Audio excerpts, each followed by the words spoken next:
देख रहे हैं इंडिया पब्लिक खबर और मैं हूं आपके साथ आकांक्षा। दिल्ली में विधानसभा चुनाव संपन्न हो चुके हैं, जहां एनडीए ने विपक्ष को धूल चटाने के बाद अगले रणक्षेत्र के लिए हुंकार भर दी है और अगला मुकाबला बिहार की धरती पर होने वाला है।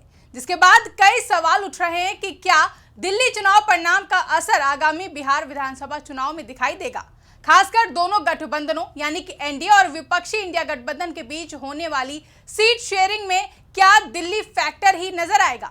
बता दें कि हरियाणा, महाराष्ट्र और दिल्ली इन तीनों ही राज्यों में एक के बाद एक लगातार 3 जीत के साथ अब कथित तौर पर बिहार में भी बीजेपी एनडीए में अपने पास सबसे बड़ा हिस्सा रखने की पूरी कोशिश करेगी। इसी तरह महागठबंधन में आरजेडी अब शायद ही कांग्रेस को उतनी सीटें दे जितनी उसकी तरफ से डिमांड की जाए। दरअसल दिल्ली की सत्ता में बीजेपी की 27 साल बाद प्रचंड बहुमत से वापसी के बाद अब सभी सियासी दलों का पूरा फोकस बिहार विधानसभा चुनाव पर शिफ्ट होने लगा है। इस साल बिहार में भी विधानसभा चुनाव होने हैं, जहां बिहार चुनाव में मुख्यमंत्री नीतीश कुमार लगातार 5वीं बार बहुमत हासिल करने की हर संभव कोशिश करने में लगे हैं। तो वहीं आरजेडी तेजस्वी यादव के नेतृत्व में 2 दशक की एंटी इनकम्बेंसी को भुनाने की कोशिश करती नजर आ रही है। बता दें बिहार में इस साल सितंबर-अक्टूबर में विधानसभा चुनाव होने के आसार हैं। यहां एनडीए गठबंधन में बीजेपी अपनी जेडीयू के मुकाबले बड़े दल की भूमिका में है। वहीं बात अगर महागठबंधन की करें तो यहां आरजेडी सबसे बड़ी पार्टी है, जबकि कांग्रेस और लेफ्ट सहयोगियों की भूमिका में है। बिहार विधानसभा चुनाव के लिए बीजेपी उत्साहित है। हालांकि बीजेपी का उत्साहित होना लाजमी भी है, क्योंकि उसने हाल ही में महाराष्ट्र, हरियाणा और दिल्ली के कठिन विधानसभा चुनावों में जीत हासिल की है। वहीं इस बार के बिहार विधानसभा चुनाव के लिए एनडीए ने राज्य की 243 विधानसभा सीटों में से 225 सीटों का टारगेट रखा है। तमाम मीडिया रिपोर्ट्स के मुताबिक प्रधानमंत्री नरेंद्र मोदी भी 24 फरवरी को कुछ विकास योजना का उद्घाटन और किसानों को संबोधित करने के लिए बिहार आ रहे हैं। तो वहीं विपक्षी महागठबंधन में कांग्रेस पार्टी ने भी अभी से अपना फोकस बिहार पर कर लिया है, जिसके चलते बीती 5 फरवरी को ही कांग्रेस सांसद राहुल गांधी पटना के 1 दिवसीय दौरे पर रहे थे, जो कि 18 दिनों में कांग्रेस सांसद राहुल गांधी का बिहार का दूसरा दौरा था।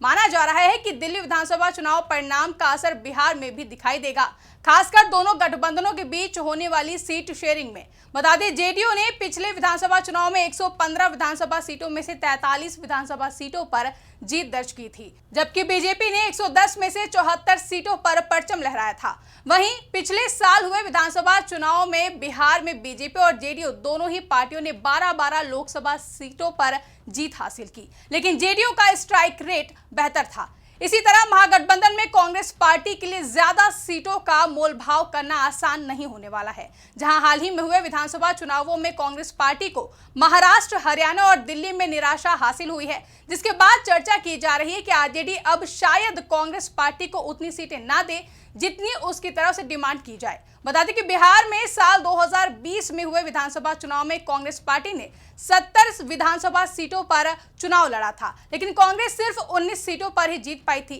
जबकि आरजेडी ने 144 सीटों पर चुनाव लड़कर 80 सीटें जीती थी और वो राज्य की सबसे बड़ी पार्टी बनकर उभरी थी।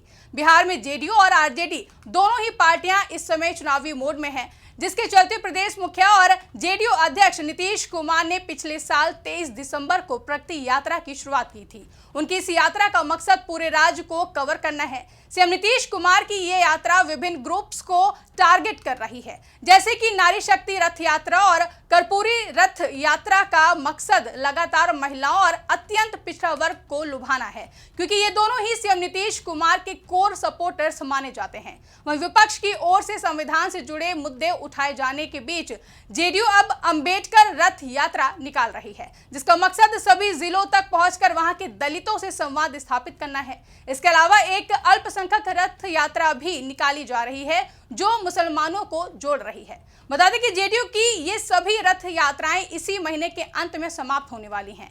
एक और जहां जेडीयू अपनी यात्राओं के जरिए जनता से संवाद करते हुए जुड़ने का काम कर रही है, तो वहीं आरजेडी भी इस समय सड़कों पर है। आरजेडी नेता और बिहार के पूर्व डिप्टी सीएम तेजस्वी यादव पिछले कुछ महीनों से लगातार विधानसभाओं में जा रहे हैं, लोगों से मिल रहे हैं और लोगों को अपनी पार्टी के वादे बता रहे हैं। तेजस्वी यादव की इस यात्रा को कार्यकर्ता दर्शन सह संवाद कार्यक्रम नाम दिया गया है। साथ ही ही अन्य राज्यों में चुनावी कसौटी पर खरी उतरी योजनाओं की तर्ज पर आरजेडी ने माई बहन मान योजना के तहत गरीब परिवारों की महिलाओं को 2500 रुपए महीने देने का वादा किया है, जिसकी जानकारी खुद आरजेडी नेता तेजस्वी यादव ने सोशल मीडिया प्लेटफॉर्म एक्स पर पोस्ट करते हुए दी है।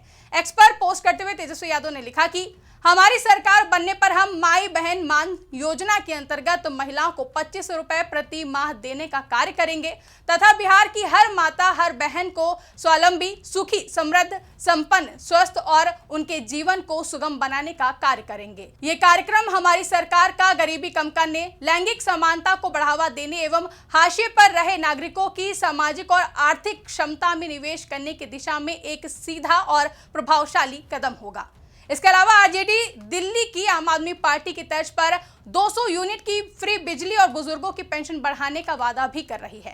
रोजगार और माइग्रेशन पर कंट्रोल भी आरजेडी के मुद्दों में शामिल है। ऐसे में एक सवाल यह भी है कि क्या बजट फैक्टर भी बिहार विधानसभा चुनाव में एनडीए की मदद करेगा। दरअसल सीएम नीतीश कुमार ने लगातार चुनावों में एंटी इनकम्बेंसी को मात दी है, लेकिन इस बार विरोधी उन्हें थका हुआ बताकर प्रहार कर रहे हैं। एनडीए और महागठबंधन के बीच लगातार पाला बदलने को लेकर उनकी क्रेडिबिलिटी पहले से ही सवालों के घेरे में है। हालांकि एनडीए को बीजेपी के मजबूत होने से ताकत मिली है। केंद्र में पीएम मोदी की सरकार द्वारा हाल ही में बजट में बिहार के लिए सौगात देना भी उनके पक्ष में जाता है, जबकि इंडिया गठबंधन के मिसफायर करने से महागठबंधन को झटका लगा है। पिछले साल के केंद्रीय बजट में केंद्र सरकार ने बिहार को विभिन्न योजनाओं और बाढ़ को नियंत्रित करने के लिए 70,000 करोड़ रुपए अलॉट किए थे। इस बार मखाना बोर्ड और बाढ़ नियंत्रण के लिए केंद्र सरकार की तरफ से बजट में घोषणा की गई है। इसके बाद माना जा रहा है कि इससे सीएम नीतीश कुमार की सरकार की आलोचना कम होने की उम्मीद है। हालांकि सीएम नीतीश कुमार के विरोधी कहते हैं कि वो बेहतर सड़कें और बिजली के अलावा विकास के मुद्दे को आगे नहीं बढ़ा पाए हैं।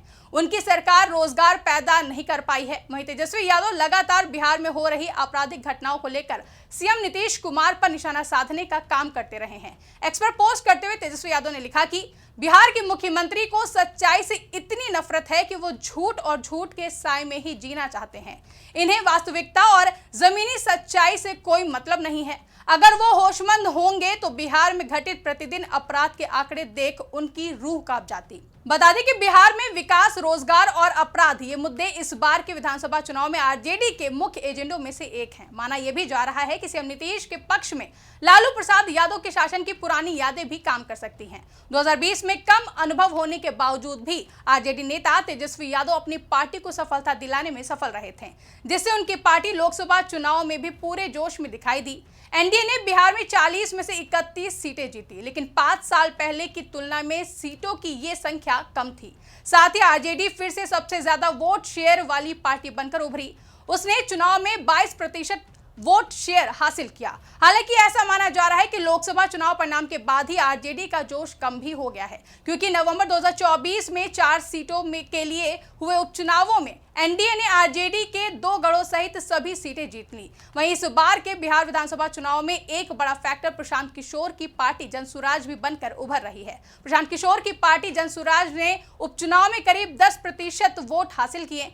ये जनसुराज का पहला चुनावी मुकाबला था। जनसुराज के उम्मीदवारों को बेलागंज और इमामगंज में आरजेडी उम्मीदवारों की हार के अंतर से भी ज्यादा वोट हासिल किए देखा गया है। जनसुराज के मुखिया प्रशांत किशोर ने अपनी पार्टी लॉन्च करने से पहले 2 साल तक बिहार की पदयात्रा की थी, लेकिन हाल ही में बिहार में बीपीएससी परीक्षा विवाद को लेकर उनकी भूख हड़ताल ने पार्टी को लेकर चर्चा बढ़ा दी है, क्योंकि जैसा कि हम सभी जानते हैं कि बिहार राज्य में बेरोजगारी सबसे बड़े मुद्दों में से एक है। वहीं एनडीए का कहना है कि जनसुराज से आरजेडी को ज्यादा नुकसान होगा, क्योंकि इससे सीएम नीतीश कुमार विरोधी वोट बढ़ जाएगा। हालांकि प्रशांत किशोर भी अपने अभियान में सीएम नीतीश कुमार पर हमलावर नजर आए हैं। जाहिर है कि इस बार का बिहार विधानसभा चुनाव कई मायनों में खास और दिलचस्प होने वाला है। ऐसे में देखना दिलचस्प होगा कि क्या बिहार में दिल्ली फैक्टर दिखेगा या फिर बिहार में इंडिया गठबंधन एकजुट होकर चुनाव लड़ते हुए एनडीए को टक्कर देता हुआ दिखाई देगा।